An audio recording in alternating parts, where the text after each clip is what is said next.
everyone, and welcome to my channel again. Today I'm gonna be showing you how to make homemade fermented pickles. The reason why I love to make my own fermented pickle is because first of all they are fermented and they are much more healthy for yourself. And then apart of the fact from the vegetable making, all the other process are pretty much 100% environmental friendly. You have no plastic, you have no plastic consumption, you have no heating, you have no wastage, and the only thing that you are using is salt and water. So it's a pretty win-win process. It's very good for yourself and it's very good for the environment as well. And nowadays we really have to be taking care of these things as well. Like buying vinegar from the shop is very easy. But first it's just static vinegar, has got nothing in it. And this one is like fermented vegetable, full of healthy benefits for you.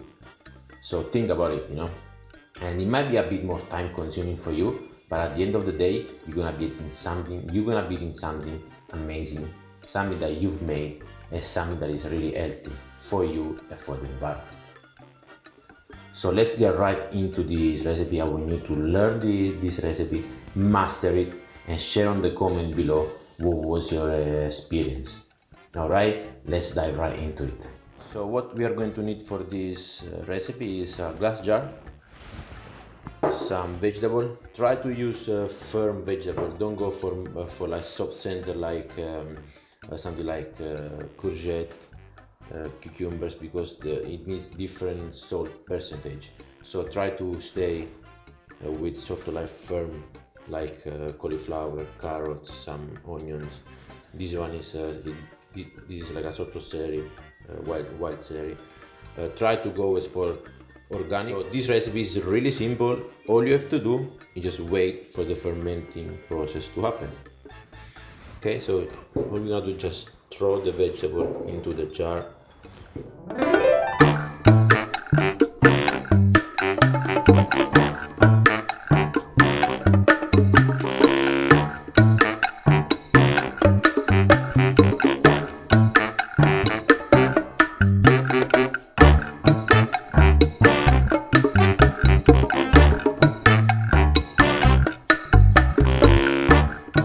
Be covering it with water. So measure your water, because according to the water quantity you're gonna have to use, according to the water quantity you're gonna have to add your salt. So we start with 500 ml of water, half liter.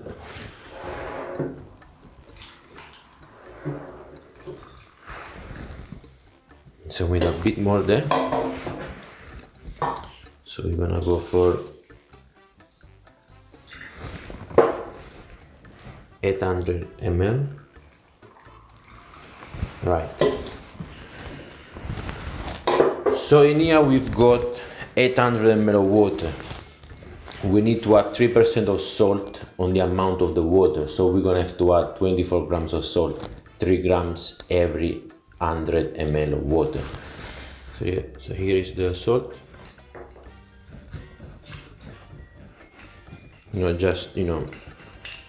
The salt is gonna dissolve itself. Of course, at the bottom, it's gonna take maybe a few hours to reach the bottom, but it will get there. One thing I wanna mention about the water: this water is regular tap water, which has been boiled. The reason why I boil it has been boiled and cooled down. The reason why I do that is to try to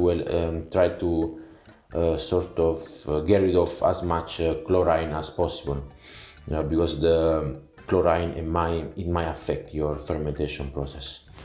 But it's not hot. It's just boil and cool down. One small tip here: after your first fermentation, keep some of the liquid. This is the liquid from my previous batch. I always add few teaspoons or few spoons to my new batch.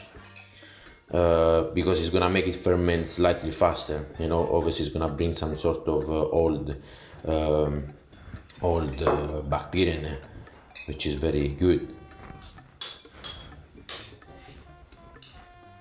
Okay, this is pretty much ready to start fermenting. All we have to do is just covering it with a napkin, elastic band, ready to go. So some people will ask me, how do I know when it's ready? So the first thing is you're gonna have to taste it.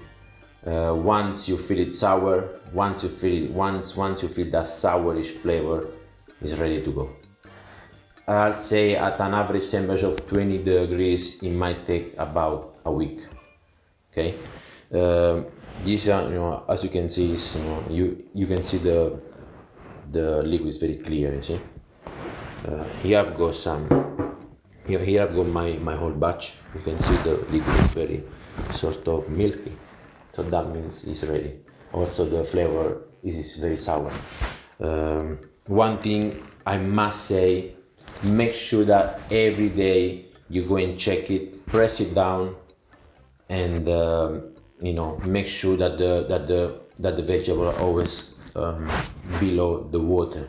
So press them down every day until at least until they are ready. This bad boy has been in my cupboard for about 2 weeks. Once has been fermented, you can technically keep it forever.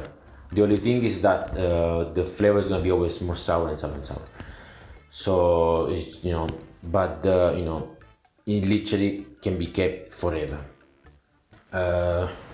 So one thing I wanna say, when you ferment something, is all about taking care of your fermenting.